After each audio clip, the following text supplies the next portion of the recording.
and out stepped the magnificent Santoro. The audience applauded as the thin man in a tuxedo took a deep bow. He wore a tall turban with a spinning emerald embedded in a hollow in front. The turban stayed perched on his head even during the deepest part of his bow.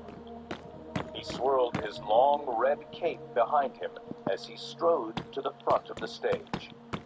"His entrance," whispered Tim. Bruce nodded. "Impressive trick, too," he said.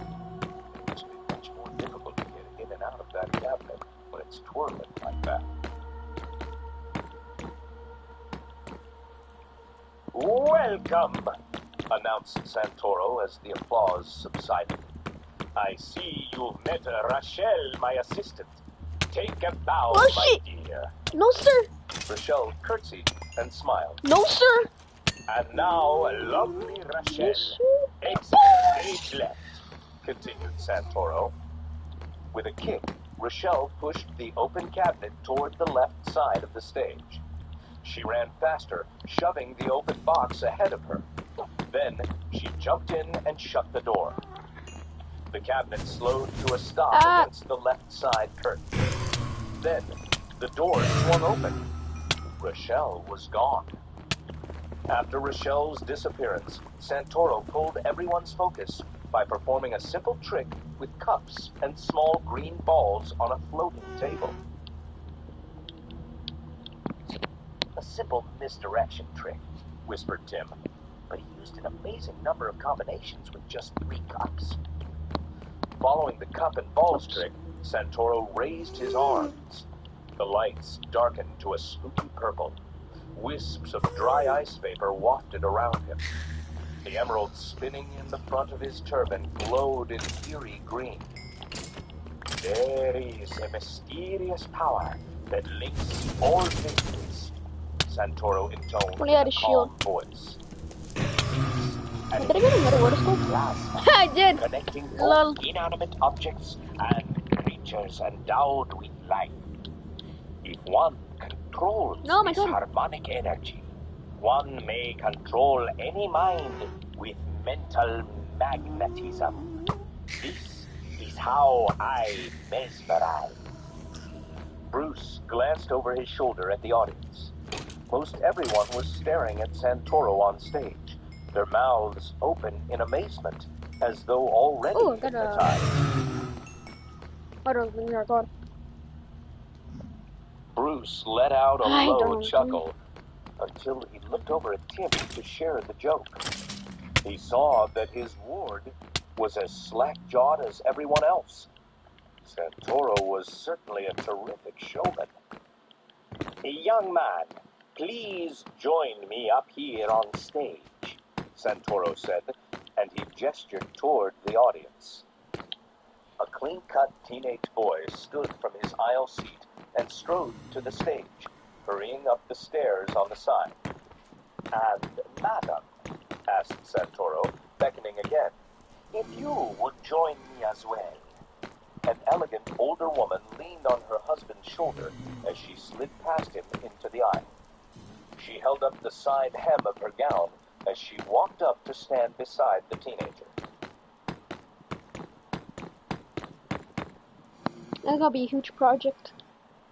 And I've already done it. I've been doing it for a long time. Santoro fixed them both with an intense stare.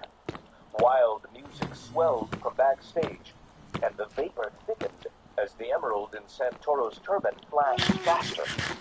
And that's not "Good nice. people," said Santoro, his voice echoing through the halls. "Listen to the soft hum that connects all things in our universe. Focus on that murmur of power and feel it harmonizing with every cell in your body, with every thought in your mind." Bruce felt unnerved by how quiet the audience had become. Nobody was shuffling or coughing or whispering. They were all lost in total concentration. On stage, the teenager and the woman had matching blank expressions as they swayed on their feet. "Now, young man and lovely lady," said Santoro. You believe you are chickens. Instantly, the teenager dropped into an awkward squat, shuffling his feet and bobbing his head. The woman leaned over beside him, waggling her bent arms like wings. She let out a series of clucks. The teen boy threw his head back and crowed like a rooster. Now, wake, Santoro commanded. He clapped his hands. Both the teenager and the woman froze in place. Sheepish smiles crossed their faces as they stood up. Ah. The audience Holy shit. in applause and laughter. Thank you very much, Santoro told his assistants. You've been wonderful. Please, take your seats. The crowd cheered for the lady and the teenager as they made their way back down, both with wide grins on their faces. That hat could be dangerous in the wrong hands, said Tim. Bruce shook his head. Mesmerism is a trick. It's only an illusion. I don't know, replied Tim. He felt really relaxed and willing to follow his suggestions. Don't let anyone ever get in your head, Bruce warned. Always stay in control. Ladies and gentlemen, Santoro called out, the next illusion I will perform for you tonight is my most dangerous. If I do it correctly, you may consider it my signature Santoro trick, for which I am justly famous. If I fail, we all must fear for our lives. Oh, another one. Frick you. Do you want to die? Take that as a yes. Oi, wife. It is on Figment. Santoro raised his hand, and a long rectangular silver curtain lowered from above the stage until it reached the floorboards. Lights flashed, shimmering off the shiny satin curtain. Frick you. Moo! A loud animal bellow rumbled throughout the theater, vibrating in the audience's chests. Ladies and gentlemen, intoned Santoro, I give you the Vanishing Bull. Oh, The shit. curtain dropped, tumbling onto the stage. Behind it was a gigantic steel cage, and inside, spotlit with red lights, was an enormous bull with gleaming horns. The bull tossed his head and pawed the ground with his hoof, snorting in fury. The audience gasped as the bull rammed into the side of the cage with his shoulder. Screech! The whole steel frame slid sideways, grinding against the stage.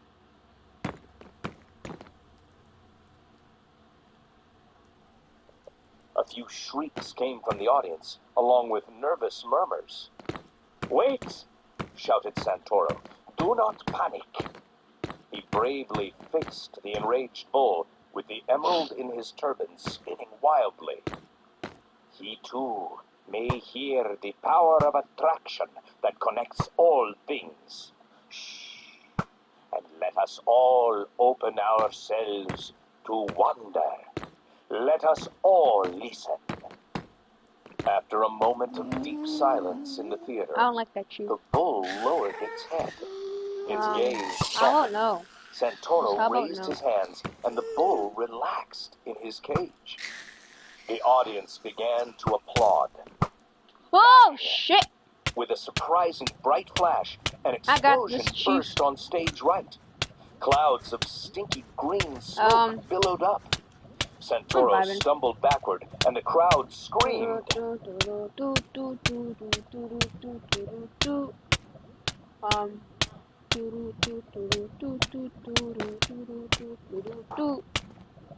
That shit hurts. As the smoke cleared, a man could be seen standing where the explosion occurred. A spotlight shone down on him. Fuck you, skeleton. He had bright green hair, a pale white face, and a crazy gleam in his eyes. Well, leave that in there, but okay, right there. Said the Joker, fanning the fumes with his hand. I guess I used too much gunpowder. Bruce jumped to his feet. Someone call 911. On it, said Tim, turning on his cell phone and punching in the numbers. The Joker grinned at Bruce. Oh, sit down, Wayne, he sneered. You're the most boring billionaire ever. Get off my stage this instant, Santoro told the Joker imperiously, before I make you disappear. Said the Joker. Watch what I can make disappear. He grabbed the corner of the satin curtain. Swish! With a flourish, the Joker swooped it over the bull's cage. When the sheet dropped, the steel bars of the cage had vanished, as though they never existed. The bull turned his head to the audience and moved, uncertain what to do with his new freedom. Gasp! The entire audience inhaled sharply in unison. Olay! The Joker shouted, posing like a matador and clapping his hands loudly. The bull's eyes widened in surprise and then narrowed in anger. He snorted out of his flaring nostrils. The massive, muscular steer charged straight at Santoro. Rip Santoro. Chapter 2. We need some animals controls in here. Mad bull! Screamed the magician.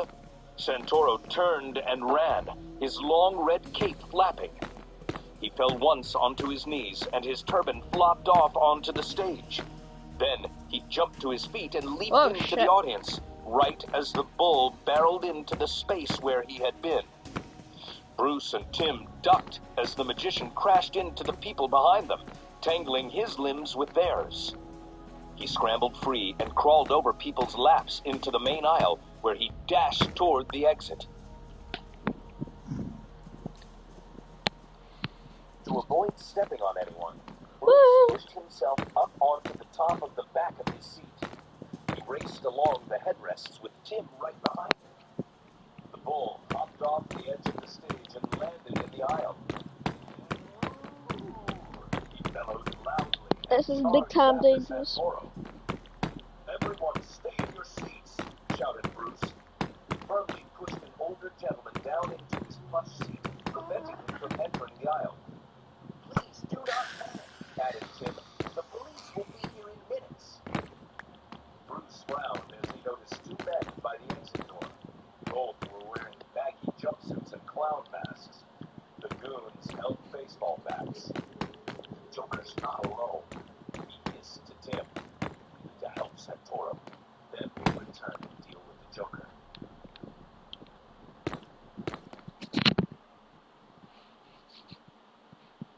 Follow that bull, said Tim. They raced up the aisle together, catching up close behind the charging bull. The masked henchman opened the exit doors, allowing Santoro to scamper outside. Don't let Wayne out, the Joker screamed from the stage. But as the bull raced through the exit doors after Santoro, Bruce and Tim were so close behind the enraged animal that the Joker's goons couldn't get close enough to stop them. They swung their baseball bats, but Bruce ducked one and Tim sidestepped the other's swing. Outside, the twilight evening was lit by street lamps. The busy street instantly became mayhem from the bull chasing Santoro. No. Passers-by screamed and scrambled away.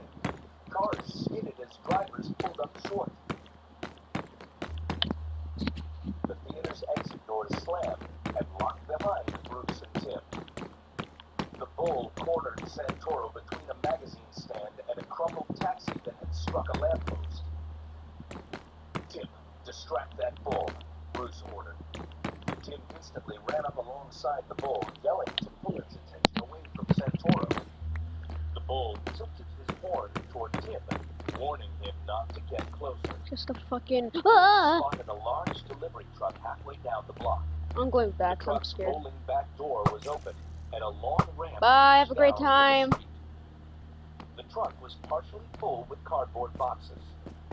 Oh, there's no Santoro, entrance. yelled Bruce. Run toward that truck, full speed.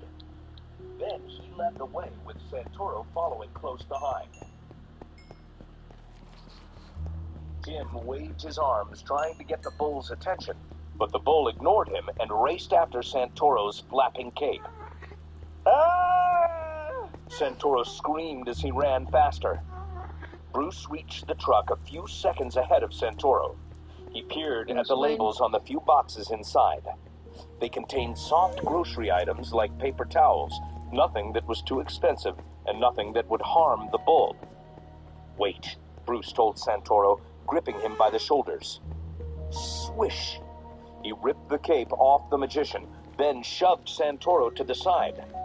Holding the red cape, Bruce flicked it with a flourish in front of the truck's open compartment. The bull galloped at the fluttering cape. Bruce let go of the cape as the bull barreled into it. Blinded by the cape in his face, the bull continued into the truck, colliding with cardboard packages. Crunch! Clunk! Bruce pulled the door down, trapping the bull inside. The bull shifted around inside, wobbling the whole truck back and forth, but it couldn't escape. Good work, Bruce, said Tim. Sirens shrieked from down the street, and Bruce could see both an ambulance and a police car heading their way. Bruce kneeled beside Santoro. We have to run now, he told the magician, but help is on its way. Tell the police to call animal control before opening that truck.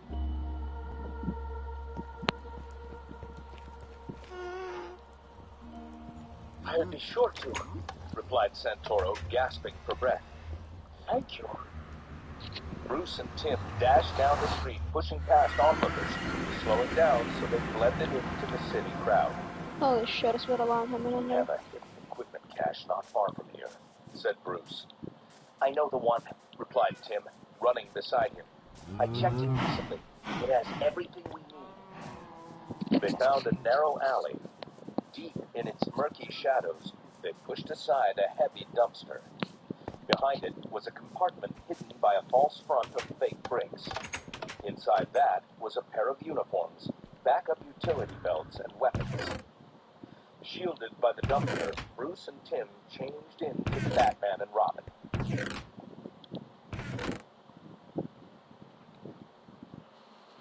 Let's go rescue that audience, growled Batman. They climbed up a fire ladder in the back of the alley and emerged on a moonlit rooftop overlooking Gotham City. From there, it took less than 5 minutes to run, jump, and swing across the buildings back toward the Monarch Theater. On top of the Monarch, Robin pried open an exit door on the roof. Batman pressed a finger to his lips as they stepped downstairs, warning Robin to stay silent. The first floor's offices and dressing rooms were all empty.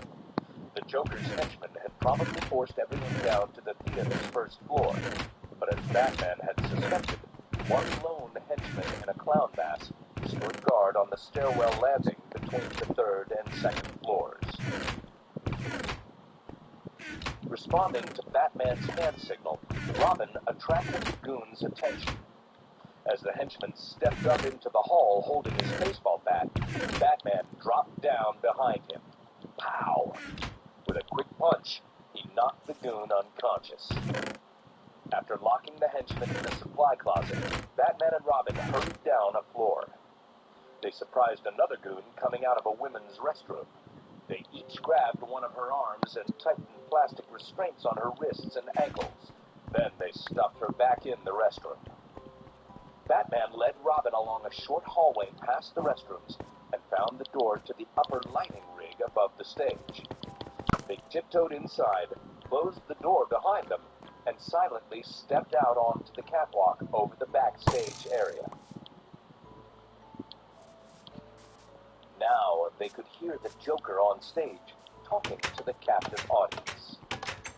Think about the hate that connects all things in the universe, the Joker intoned. In the chaos of existence, there is madness we all share. Is hate too strong a word for you? It's not too strong for me. But so I don't offend you, how about I say irritation instead? Think about the annoyance that binds all people together. There is so much bother in the universe. Relax into the magical misery and mayhem that is the sticky stuff of existence. What's he doing? Whispered Robin. I believe he is trying to hypnotize them, replied Batman, in his own insane way. I feel sick just listening to it, said Robin. Block him out as much as possible, said Batman. We need to stop him quickly. He cannot be allowed to terrorize this theater and disgrace my parents' memory any more than he has already. They stepped quietly along the catwalk, crossing over the dark area behind the curtains. Down below, they could see Santoro's sets and tricks lined up, waiting to be wheeled on stage when the magician needed them. Batman recognized the vanishing cabinet from the opening act near the curtain. On the far right, Batman could see a goon in the lighting and sound booth working the controls.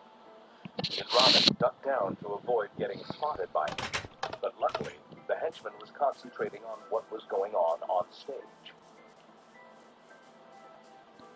Inching along the catwalk, Batman and Robin moved away from the booth, past the side lighting rigs that shielded them from the henchman's view.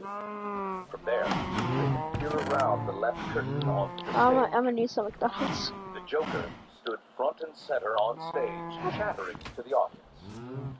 Two henchmen patrolled the aisles in their clown masks. The crowd remained seated, staring up at the Joker.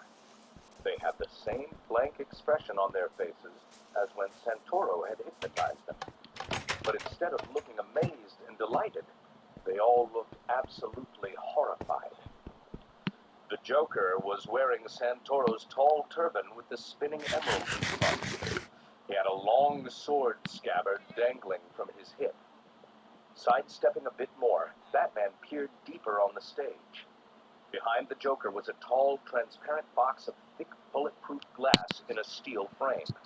Atop this case was a gigantic tank of water. The whole contraption looked like an enormous water cooler in an office.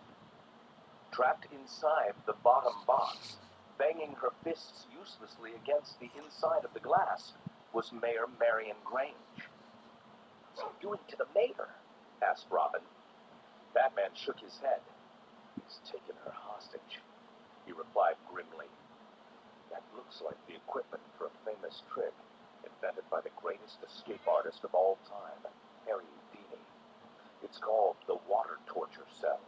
If the Joker releases that water into the cell, the mayor won't know how to escape. She'll drown in minutes.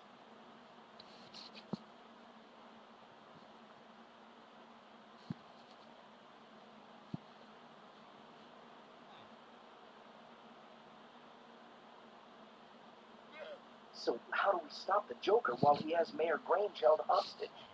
Whispered Robin. We use a few tricks of our own, said Batman, and we get her out of there. The lights wobbled around the Joker until he was eerily glowing in a triple spotlight. Now, are you all deeply hypnotized, or whatever, folks? The Joker asked the audience. Oh, fantastic. I think you are. Out of the long scabbard on his hip, he pulled out a wickedly sharp, skinny sword. Its narrow length gleamed sharply in the lights. So, who wants to volunteer for some sword swallowing? Chapter 3, Hocus Pocus. That's it, said Batman. The Joker's not playing around anymore. He's definitely going to hurt someone. We need to stop him right now. But how? Asked Robin. He has the mayor in a tank that could drown her. He has the whole crowd vulnerable to him and his henchmen. I don't even want to know what they would do with those baseball bats. Batman peered around the audience again. He scowled as two of the Joker's goons pulled a beautiful woman to her feet. Batman, isn't that Julie? Robin hissed. I see her, replied Batman. It was Julie Madison, who he used to date as Bruce Wayne, until she married a rich European prince. He hadn't known she was even in Gotham City. The henchman shoved her toward the stage where the Joker waited with his sharp sword. But there is someone else I don't see, Batman continued. Rochelle, Santoro's assistant. She's not in the audience, so she must be hiding somewhere backstage. Find her, Robin, while I stop the Joker from hurting Julie. Of course, said Robin. Rochelle can help us turn Santoro's tricks against the Joker. I'll find her. He hoisted himself over the guardrail of the catwalk, then jumped to a cable dangling from the ceiling to the floor. Robin slid down the cable and disappeared into the backstage shadows. The Joker's henchmen shoved Julie up onto the stage and forced her to walk closer to the madman with the long, thin sword. Julie was never a pushover, so Batman knew she was under the Joker's spell. Her eyes were blank and hypnotized as she shuffled to center stage. Batman climbed out onto the lighting rig that held all the different colored lights above the stage. Ah, a beautiful lady, said the Joker as Julie wobbled beside him, held up by masked goons holding each of her arms. We must give the audience what it wants. Even mesmerized, Julie must have realized she was in terrible danger. Tears trickled down her cheeks, although otherwise she appeared completely calm. The Joker's grin grew wider as he saw her despair. See what I mean about the miserable power in the universe that connects all things? He asked the audience. As long as I can share my cheerful misery with you awful people, then I know I have fulfilled my purpose of existence. He stared out at the audience members, many of whom had tears streaming down their frozen faces. The Joker cackled to himself in delight. But true joy, the Joker continued, is not simply connecting the horrors of life. The real, delicious pleasure comes from rich. Here we are, don't turn. Sword and turned to face Julie. God damn, we're about to do this Ready or homework. not, He said with a grin. here it comes. Batman dropped from the lighting rig, landing with his cape outstretched between the Joker and Julie. He instantly high-kicked upward, slamming the heel of his boot against the base of the I'm not Joker's gonna end sword. stream, so Crack! chill. The blade snapped off and clattered onto the stage. My beautiful sword! The Joker cried. He blinked away disappointment. Then he raised his head and grinned at Batman. Batman, he said, it's always such a pleasure when you drop by. Now this show is really getting good.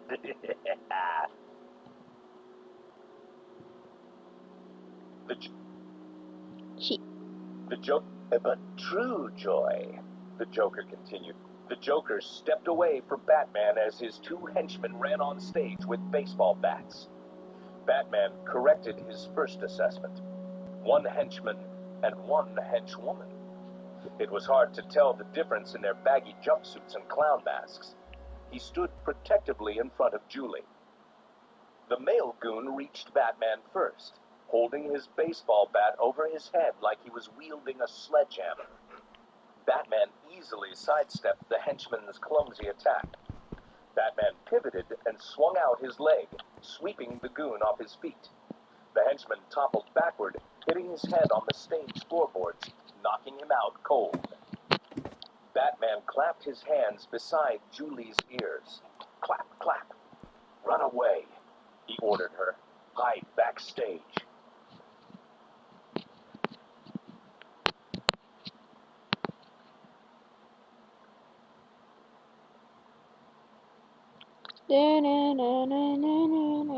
Batman. Immediately, Julie clattered on her heels away from the fight, past Mayor Grange trapped in the tank. She slipped through the opening in the middle of the curtain. Meanwhile, the Joker's henchwoman hung back a little, tightly holding her baseball bat up in front of her face, warily watching Batman's every move. Batman jumped toward her, swirling his cape to his left to catch her attention. Swish! When her eyes shifted to follow his cape, he jammed the base of his palm forward, hitting the middle of her baseball bat. Bonk! The bat connected with her forehead right above the edge of her clown mask. The female goon crumpled to the stage, unconscious.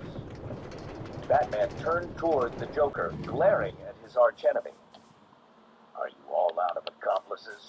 he asked.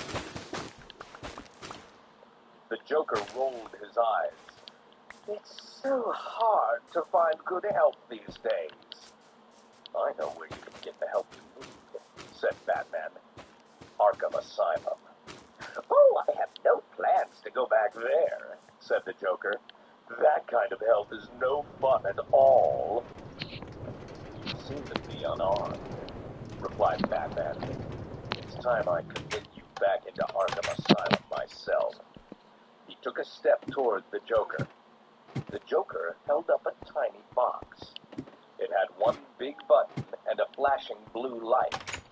A remote control. The villain waggled a finger in Batman's face. "Back up, Batman," the Joker said, "or I'll flood the mayor's tank with a push of this doohickey." Batman stopped. He glanced over at the trapped mayor where he could see a matching flashing blue light high on the water tank over her head. "Think before you act," he warned the Joker. "What's the fun in that?" the Joker replied. "But I'd rather not jump to the finale yet. I have other tricks to show this awful audience first.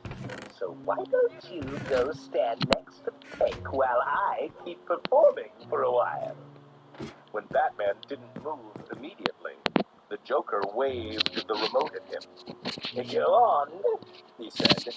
"Back up, shoot, or I'll drench Mayor Marion Grange, and I'll enjoy it too."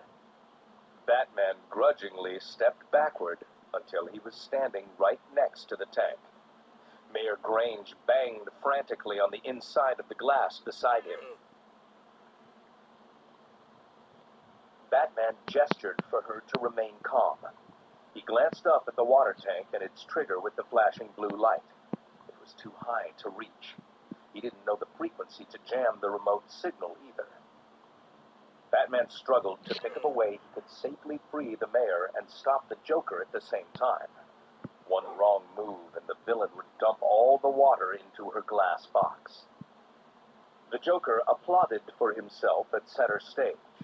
"Ladies and germs, my next trick will astound you all, and probably make some of you hungry. I am going to pull a bird out of my hat.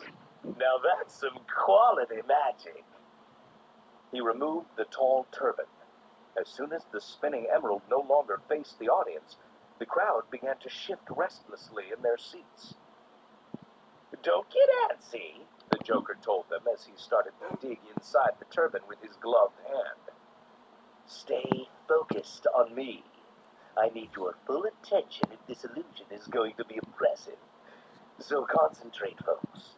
Imagine the uncaring forces of the universe creating a beautiful big bird in my hat. Some of you are obviously not hating hard enough." The Joker reached deeper into the turban, leaning in past his elbow. "Where did I put that thing?" he said. The Joker froze and grinned. "There it is," he said. He slowly pulled something out of the turban and held it up to the audience. Ta-da! It was a big brown baked chicken. The audience murmured, and a few sniffles and sobs could be heard. "Oh, fine," the Joker said. He held the chicken in one hand and plopped the turban back on his head with his other hand. "There, now you can all settle down again. Go back to being hypnotized. Look at the pretty spinning emerald. You are getting sleepy. You are in my power, etc." Yeah. Batman didn't move a muscle as he heard Robin's voice whisper behind him through the center part in the curtain. "I haven't found Fucking things. I don't know if this fat boy's dumbass glasses. Batman caught them.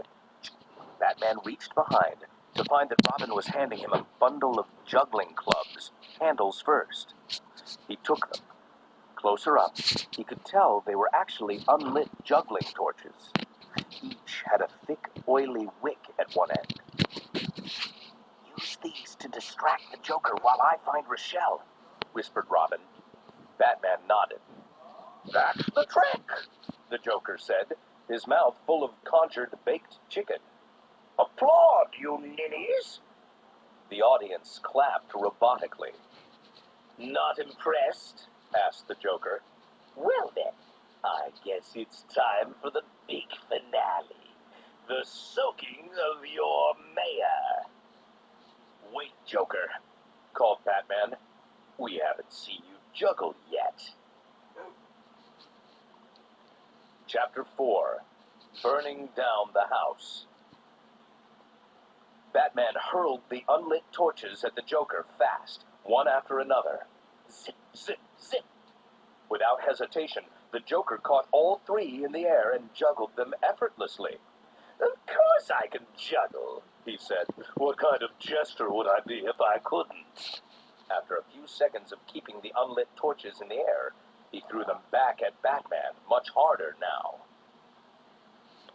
Batman caught them and whipped them back at the Joker.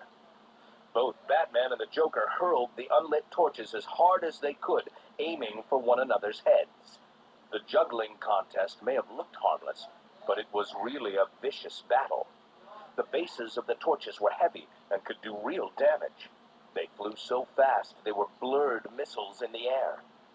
"Let's make this more fun," cried the Joker. As the torches passed through his hands, he lit them on fire with a lighter. He and Batman now assaulted one another with burning batons. Whoosh, whoosh, whoosh. The juggling battle had gone from dangerous to deadly. But even at that high speed with the fiery torches, they were both so evenly matched at juggling that neither was ever going to hit the other.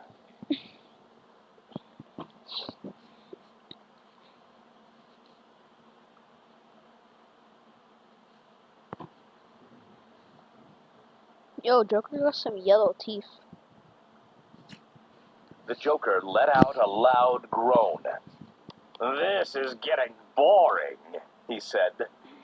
"What's the worst thing I can do? I know. Isn't it really, really bad to shout fire in a crowded theater?" He hurled the burning torches into the curtain on stage right. They set the fabric alight in 3 splashes of flame. Boom! "Fire!" screamed the Joker, smiling. Even mesmerized, the audience gasped in fear at the hungry tongues of blue and orange fire rising up the curtain on the right side of the stage. Batman didn't hesitate.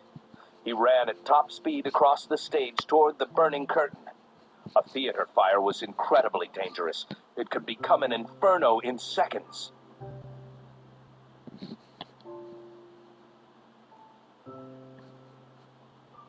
When he reached the wings, Batman spotted a red fire bucket near the stage manager's podium right past the curtain.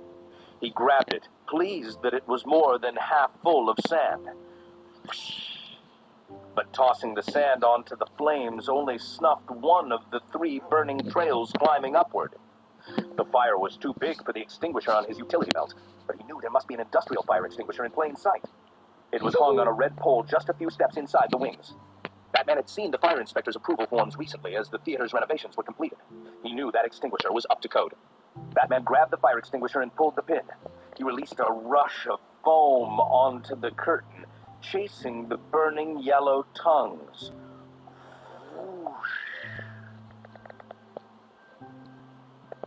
He used the extinguisher to defend the border between the side curtain and the main one crossing the back of the stage. If the fire spread to the main curtain, the intense heat would set off the ceiling sprinklers. But that could cause even more mayhem with a mesmerized audience and the Joker on the loose. His first priority was to save everyone in the building. At the same time, it would also be a shame if the new renovations in the Monarch Theater were ruined. Batman hated the idea of allowing the Joker to violate something he'd rebuilt to honor his parents' memory. Meanwhile, glancing behind him as he sprayed the flames, Batman kept track of the audience members who were getting unruly in the face of a fire. Pay attention to me, the Joker yelled. I am the only way you will survive this evening. Listen to my soothing voice and stare at the spinning emerald, you beautiful sheep. Enjoy the spectacle of Batman fighting fire. Will our hero successfully douse the fire, or will he fail us, finally, turning all of us into baked chickens? Batman had only one streak of fire left to extinguish. He had to leap to reach the burning areas on top. Ooh, Batman is getting close now, continued the Joker. And I miss the spectacle of the flames already, don't you?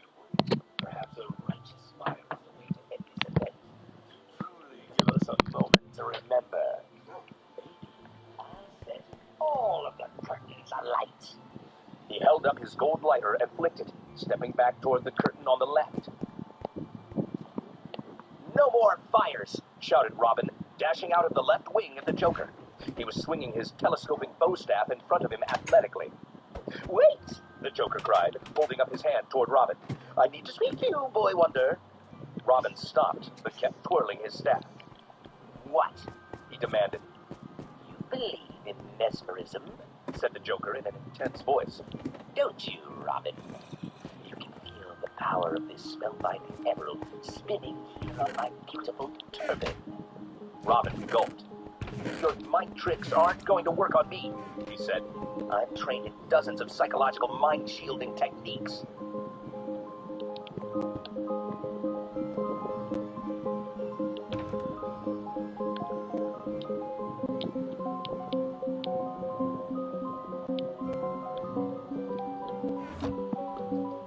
Robin. Impressive, said the Joker. As you stare at the deep green depths of my spinning, glimmering emerald, Dizzy glad on awe of the mighty powers of your mind. But I have one simple but crucial question for you. All this training you received, was that before or after you knew you were a chicken? Robin blinked.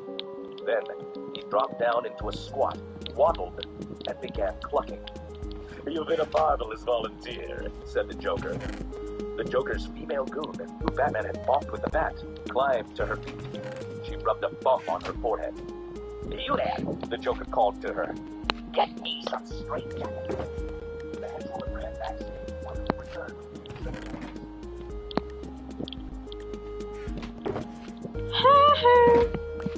Batman pulled down the smoldering remains. Batman. And sprayed the whole thing with fire. Have you been doing checks? The Joker forced the straight jacket onto Robin's arms. Then they thrust him up tight in the backwards jacket. Robin clucked, weakly panicking. The henchwoman had just buckled Robin in securely when Batman's fist bumped to the top of her head. Her eyes rolled back and she dropped next. Clack, clack. Batman smacked his hands together sharply next to Robin's ear. Slap the Joker, he ordered. Robin stood up at attention, surprised to find himself in a straight jacket. His chicken. His brain saw part of the Joker's foot. Ouch! The Joker screamed. That was entirely uncalled for. Don't let you, Robin. He hopped up and down, pulled out the remote control pointing to the tank while holding it in both hands. That man gets stretched. Before he could press the button, Batman knocked it out of his hand as he slid the straitjacket onto the Joker's outstretched arms.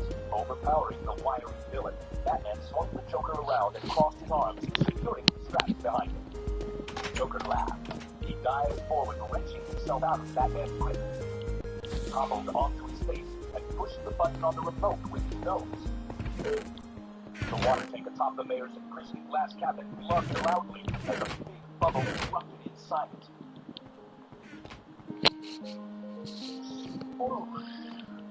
Water gushed down on the mayor, quickly filling the cabinet. Mayor Grange screamed inside the box, unheard through the thick glass. The water level climbed up her body, past her neck, above her desperately raised chin, and covered her head. Chapter 5. The Trick of the Tank. No! Batman yelled. He rushed over to the tank where Mayor Grange was thrashing in the water inside, smacking her hands against the insides of the thick, reinforced glass walls. Batman didn't know how to get her out. He pushed his shoulder against the cabinet, but it was too heavy to topple. Was there any possible way he could break this glass? A voice whispered, "Back here." He peeked around the edge of the tank. Santoro's assistant, Rochelle, stuck her face through an opening in the middle of the curtain from backstage. "Robin found me," explained Rochelle. "He told me to wait here in safety until he needed me." "I need you now," said Batman. "The mayor will drown if we don't help her. How do I get her out?" "The back panel of the tank expands like an accordion," replied Rochelle. "All she has to do is push backward hard." Batman looked up at Mayor Grange. She was gaping at him through the side of the tank, her eyes full of terror and panic. "Push against the back of the tank," Batman yelled. As he heard Batman shout, the Joker raised his head. "No, Batman," he yelled. "We magicians never reveal our tricks." He began to inchworm toward the tank in his straitjacket. "Keep your big mouth shut." Still trussed in a straitjacket too, Robin crawled in front of the Joker, trying to head him off. The Joker kicked at Robin, who kicked back. They smacked shoes and boots together, aiming at one another's ankles. "Mayor!" Batman shouted again. "Push backward against the rear panel!" "Get out of my way!" The Joker seethed at Robin. He growled at being blocked. Since he couldn't get past, he sat up.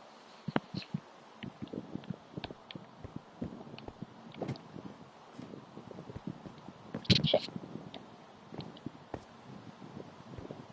Oh, you. Sorry.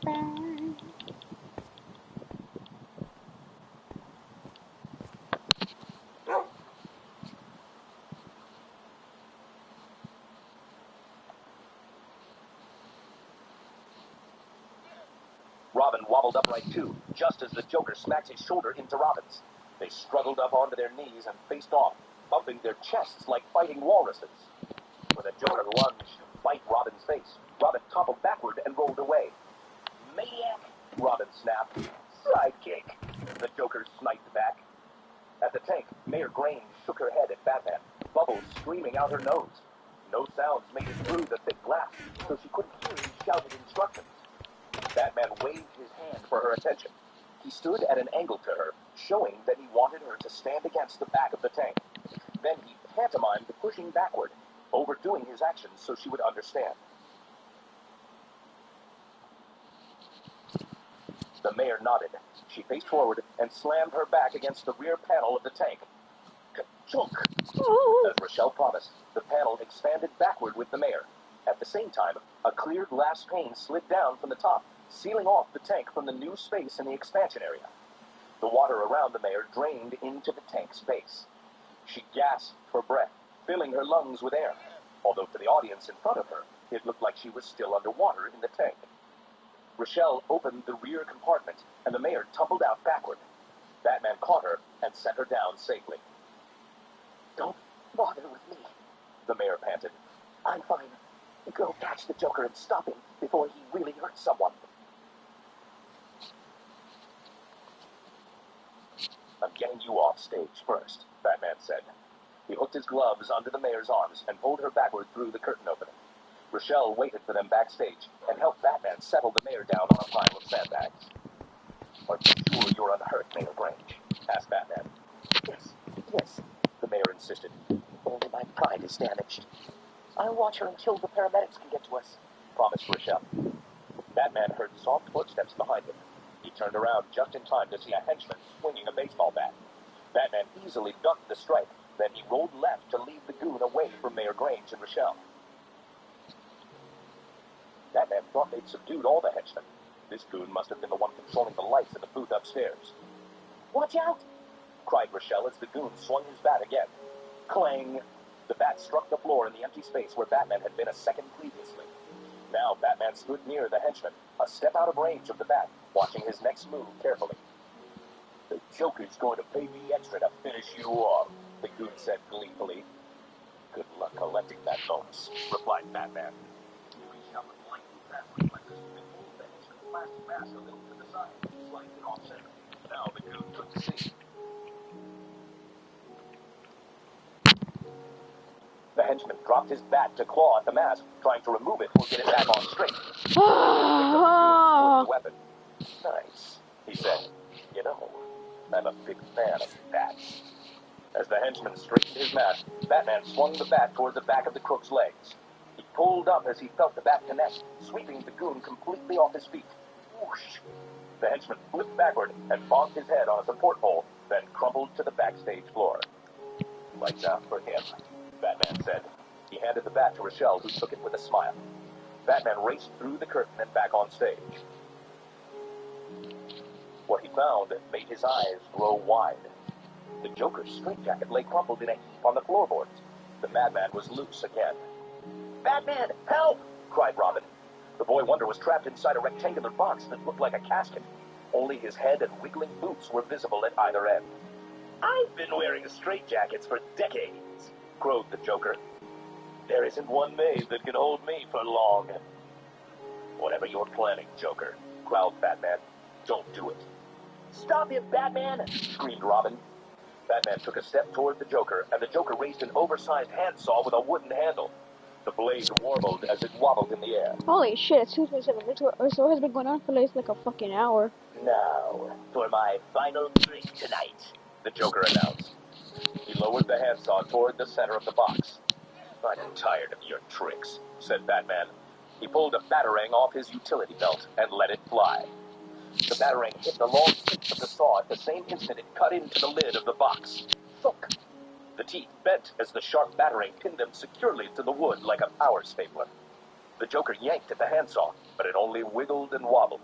He cursed and let go of the handle. Then the insane clown ran at Batman, screeching in fury. Batman swirled his cape as he shifted, letting the Joker run past him. He yanked the turban off the villain's head and held it up to the audience.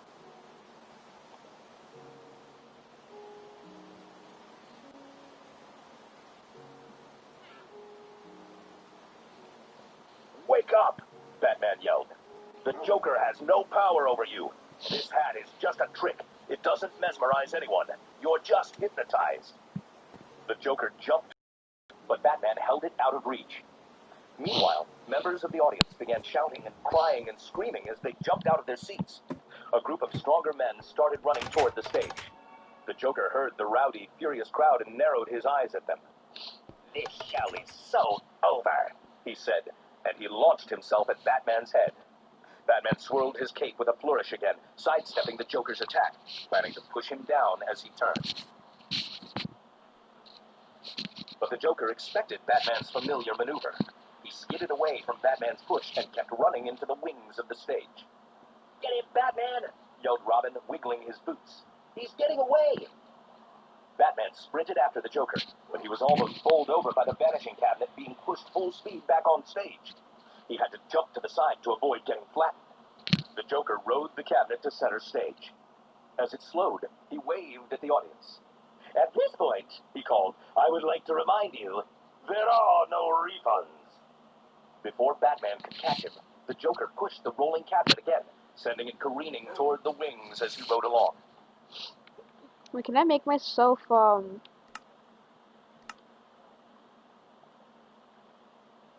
can.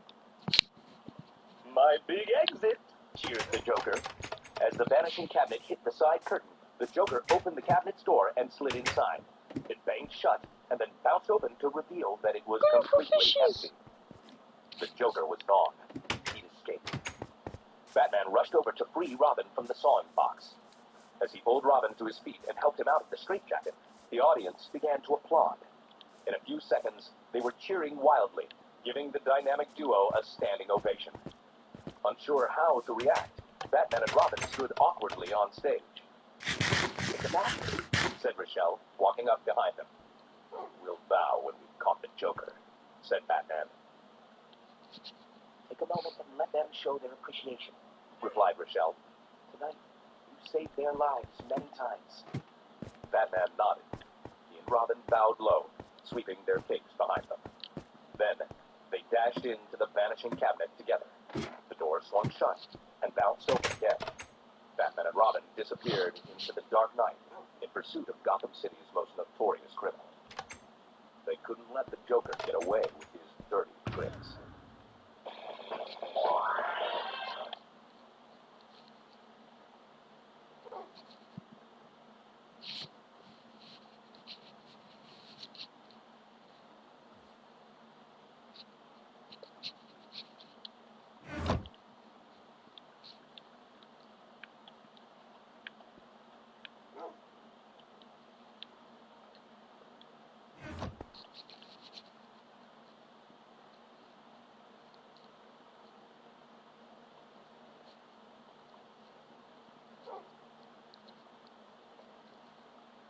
Shit.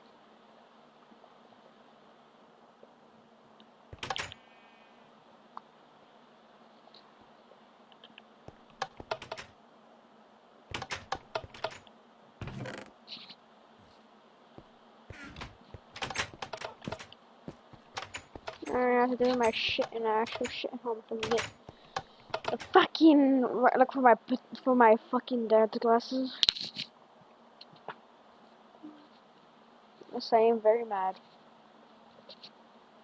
My dad glasses. I don't know what the fuck they are.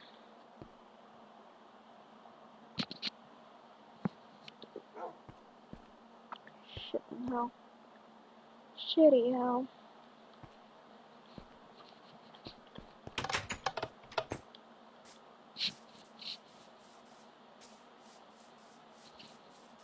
I got into the actual weekend. So I could tell my dad.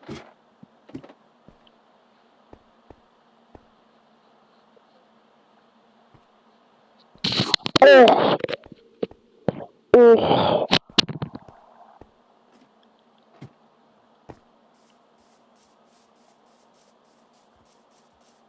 Oh, pump the jam, pump it up, pump it up. Oh, pump the jam, pump it up, pump it up. Pump the jam, pump it up, pump it up, I don't want to get this kid to them, but you be for today. And he's still dead. I'll put Joker. I'm just gonna use the Joker for some shit to get my fucking homework done. Oh, I go switch my bloody dad's glasses. My bloody dad, bloody hell.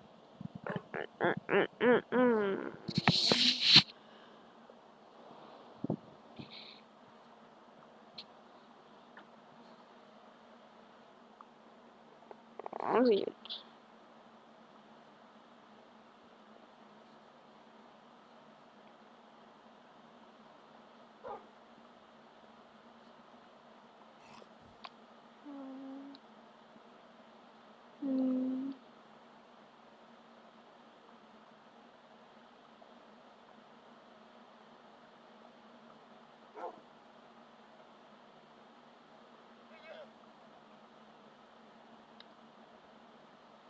Motherfucker.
Batman. I'm not so fucking done.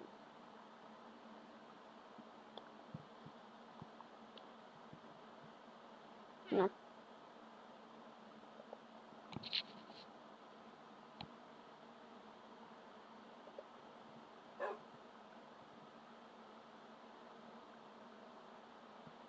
My dog is on the perks.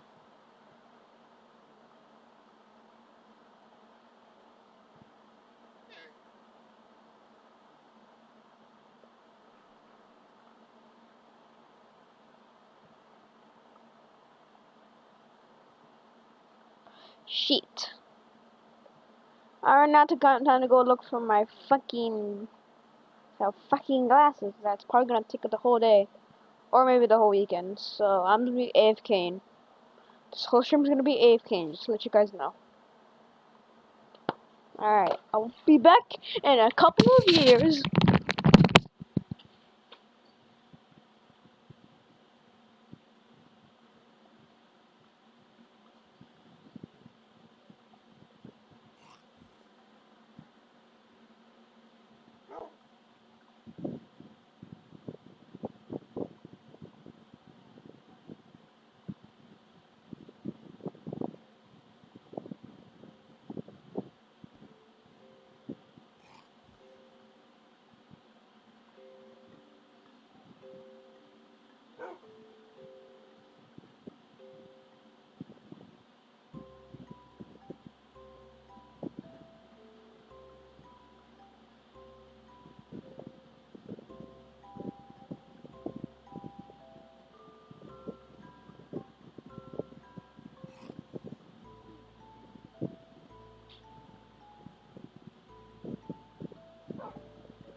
Hello.